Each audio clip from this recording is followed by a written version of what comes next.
quase 5 horas da manhã. E eu invadindo a cozinha, caçando comida. Puta que pariu. É foda, hein? É foda. Bolo. Bolo. Doce. Biscoito. Biscoito.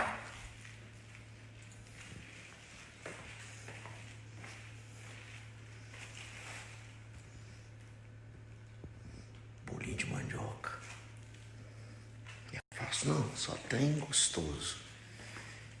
E tem que não deve comer esse horário, gente. Fazer o quê? Não tem condição, a fome que dá essa hora não. Tem condição não. A gente não... Já tá uma mexerica aqui, um trem, mamão.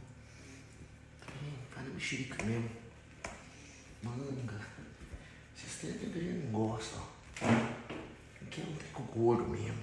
Foda-se. Bora. É isso, um beijo. Uma boa madrugada, bom dia, beijo.